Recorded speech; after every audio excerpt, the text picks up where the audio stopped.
ওত পাহাড়ের নিকটবর্তী একটা ছোট যা মসজিদের পাশে অবস্থিত, সাহাবীগণদের কবরের পাশে অবস্থিত। এখানে আমরা উঠেছি, এখানে মানুষজন ওঠানামা করে। আর বড় পাহাড়ে কাউকে দেখি নাই উঠতে। সবাইকে অনেককে জিজ্ঞাসা করলাম, বলে যে ওইখানে কেউ ওঠে না, কিয়ামতের সময় নাকি দাজ্জাল আসবে এখানে নাকি 3টা লাথি দিবে পাহাড়ে, বড় পাহাড়ে হয়তোবা, তখন নাকি আর বলবে নাকি হজরত মোহাম্মদ সাল্লাল্লাহু সাল্লামের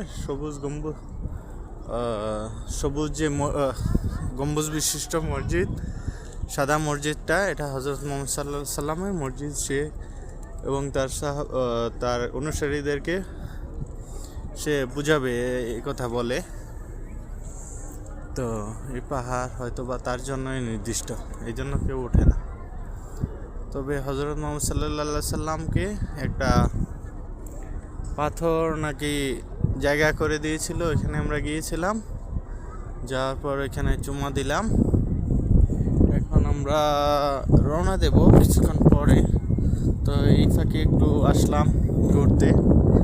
এখন পাহাড়ের ছোট যে পাহাড়টা, এখানে আমরা আছি, একটু ঘুরে চলে যাব। মানুষজন ওঠানামা করতেছে ছোট পাহাড়ে, আমরাও দেখি উঠতেছে।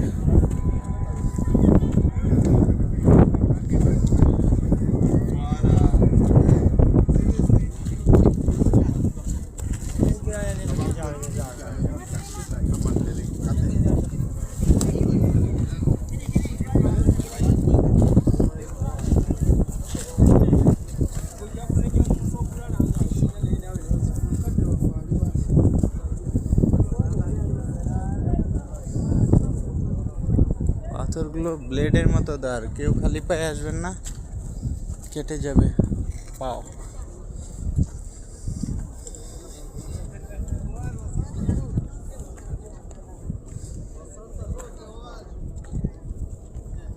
সবাই সবার নাম লিখে রেখেছে, যে সফর করতে এসেছে। ইংলিশ, আরবি সব ভাষায় মোটামুটি লেখা আছে।